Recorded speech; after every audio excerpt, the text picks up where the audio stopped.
शंकराचार्य अविमुक्तेश्वरानंद पर एक रिपोर्ट खुल चुकी है, सच का खुलासा हुआ है। और देखिए, आपको पता है कि अभी यौन शोषण का केस चल रहा है।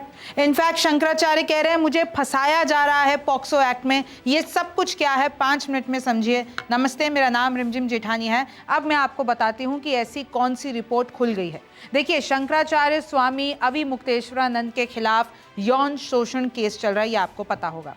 बहुत बार आपने शंकराचार्य को सुना भी होगा ये कहते हुए कि भैया मुझे फंसाया जा रहा है, ये कहीं ना कहीं साजिश है, राजनीति है।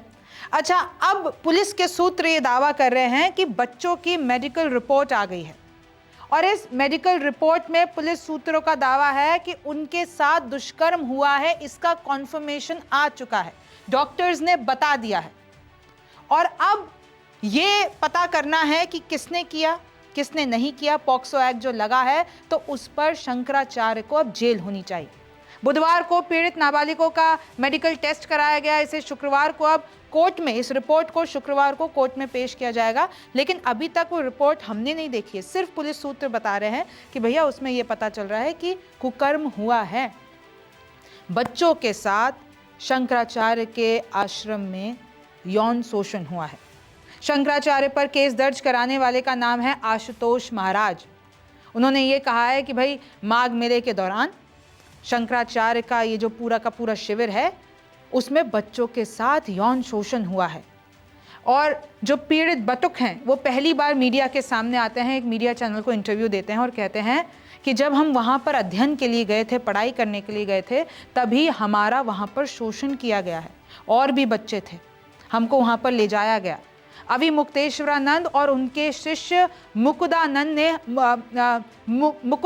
ने हमारा शोषण किया है, हमारे साथ गलत काम किया है। इनफैक्ट देखिए, एक लेखिका ये भी लिखती हैं कि अविमुक्तेश्वरानंद के आश्रम में चाहे आप जितनी भी उनकी, चाहे वो लग्जरी, चाहे स्विमिंग पूल, चाहे कैसे कैसे बच्चों को फंसाया जाता है, उन सब का आप जाइए, आपको मिलेगा किस तरीके से अलग अलग कॉन्स्पिरेसी थ्योरीज है। ये बताया पीड़ित बच्चों ने कि माघ मेला के दौरान यानी कि 16 जनवरी को शोषण हुआ है। आपको पता है ये वही टाइम है जब अविमुक्तेश्वरानंद वाला विवाद शुरू हुआ था कि भाई इनको माघ मेले पे स्नान नहीं करने दिया था। उसके बाद संतों की पिटाई की गई, योगी प्रशासन पर सवाल उठे, उसके बाद विवाद बढ़ता बढ़ता यूजीसी तक आ गया और ये फैलता ही गया और अभी तक ये फैला हुआ है। शंकराचार्य बोले देखिए ऐसा है कि एप्स्टीन मामला चल रहा है, सत्ताधारी ये नहीं चाहते कि जो ये पूरा फोकस है जनता का उन पर आ जाए, वो फंस जाए, तो इसलिए उन्होंने हमारा वाला मामला उठाकर ये केस बना दिया है। आप जरा बाइट सुनिए। तो अभी केस निपटा दो, तो इतनी हरी किस बात की है? इसका मतलब है कि शंकराचार्य को बदनाम करने का जो कुछ भी मौका हो उसको छोड़ो मत। और ये सब क्यों? क्योंकि शंकराचार्य की कहानी देखने में जनता को लगा दिया गया है और उसी बहाने से जो एप्स्टीन की फाइल खुली हुई है, फिर से सुन लीजिए, एक एप्स्टीन फाइल है। एप्स्टीन नाम का व्यक्ति था, उसने जो फाइल बनाई है वो फाइल इस समय खुली हुई है और उस फाइल में ऐसी ऐसी चीजें निकल करके आ गई हैं जिसपे इस देश में, पूरे विश्व में चर्चा हो रही है।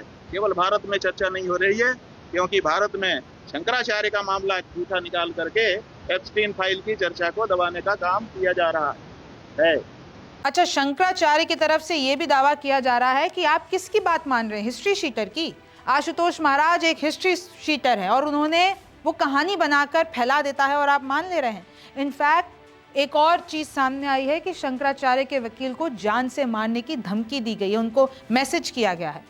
और ये जो इस्तीफा देने वाले आपको पीसीएस अफसर तो याद होंगे, उन्होंने अब एक नई पार्टी भी बना दी है रैम के नाम से। वो बोले हैं कि शंकराचार्य पर एफआईआर निरस्त हो। और आप ये देखिए, एक और खुलासा हुआ है और इस बाइट में ये शख्स ये बता रहा है कि मुझ पर दबाव बनाया गया, मुझ पे ये दबाव बनाया गया कि अपनी बच्चियों को बोलो कि आरोप लगाए शंकराचार्य पर और बोले कि उन्होंने हमारे साथ शोषण किया। और ये सब आशुतोष महाराज के कहने पर हो रहा है। ये वाली बाइट सुनिए। कैसा है, मैं आशुतोष पांडे बोल रहा हूँ। हमने कहा जी तो कल पहचाना हमको? हमने कहा पहचान लिया। हमने कहा जी बड़े भैया प्रणाम। तो बोले प्रणाम, कैसे हैं? ठीक है, सब बढ़िया है। हमने कहा, तो उन्होंने कहा कि यार तुम्हारी जरूरत पड़ी आज, तुम ऐसा है कि एक स्वामी जी हैं, उनके खिलाफ थोड़ा यार मामला है, तो उसमें हम मेरी मदद करो। तो हमने कहा क्या मदद करनी है बताइए, किस तरीके से? तो उन्होंने नाम लिया स्वामी अधिमुक्तेश्वर ने। तो मैंने कहा कि इतना बड़ा हाई प्रोफाइल मामला है और मैं ऐसे कभी ऐसी चीज पे आरोप कैसे कर सकता हूँ, वो भी अपनी बच्ची को लेकर के इस तरीके से, मतलब ले जाऊंगा। मेरी बच्ची छोटी छोटी है। हमने कहा ऐसा नहीं है। हमने कहा आप जो गलत बात कर रहे हैं, आरोप यही लगाने के लिए कह रहे थे कि आप जो है महाराज जी के खिलाफ मतलब जो भी उनके गुरुकुल में पढ़ने के लिए बोल रहे हैं कि उनको पढ़ाएंगे लिखाएंगे, उसके बाद में उन बच्चों को हैरेसमेंट करते हैं, ऐसे करके आरोप लगाने के लिए उन्होंने बोला। तो आपकी तो बेटियां हैं यहाँ पे नहीं, उन्होंने कहा कि आश्रम में जाते थे, मतलब दूसरी जगह पढ़ाने की, चूंकि आश्रम में बेटियां हैं तो उन्होंने कहा मतलब आश्रम में जाते हैं, आश्रम पढ़ाएंगे लिखाएंगे, मतलब इनको यहाँ दंडी सन्यासी परिवार होने के नाते चूंकि आपके पिताजी नहीं है इसलिए हम मदद कर रहे हैं, ऐसा कहना। यहाँ आने का रीजन ये था कि यहाँ आके मैं अपनी सफाई दे सकता हूँ, क्योंकि जब मुझे पता चला ये घटना हुई है, जब मैंने देखा FIR हो गई है, ऐसा है हो गया है, तो हमने का संबंध मेरा, चूंकि मुझे लगा कहीं मेरे अंदर डर बैठा कि ये बहुत बड़ा मैटर है, पावरफुल लोग हैं ये लोग, दोनों लोग सक्षम हैं, और मुझे लगा कि अगर कोई ऐसी बात होती है और उसमें बीच में मेरा ना इन्वॉल्वमेंट होता है तो मैं अपनी सामने आकर सफाई दे सकूं। मेरा यही था कि मेरा कोई मतलब नहीं किसी प्रकार से, कोई मैं जानता भी नहीं, कोई मतलब भी नहीं मेरा। हाँ, तो उनकी उन्होंने कहा था कि हमसे कि मतलब जानते तो हैं आप मेरा क्या है, तो हमने कहा ठीक है। अब देखिए इस पूरे मामले का सच क्या है ये तो कोर्ट में ही खुलेगा, लेकिन अब इसमें बहुत लोग आरोप लगा रहे हैं कि मीडिया ट्रायल क्यों हो रहे हैं। एक पक्ष के लोग कह रहे हैं कि भाई शंकराचार्य ने कुछ नहीं किया, दूसरे पक्ष के लोग कह रहे हैं कि यौन शोषण किया है। ये जितनी भी बातें थी मैंने आपको सुनाई, और अब कोर्ट में फैसला होगा कि इसका सच क्या है। आपको क्या लगता है मुझे कमेंट सेक्शन में जरूर बताइए। मेरा नाम रिमझिम जेठानी है, आपसे फिर मुलाकात होगी। नमस्कार, मैं हूं मानक गुप्ता।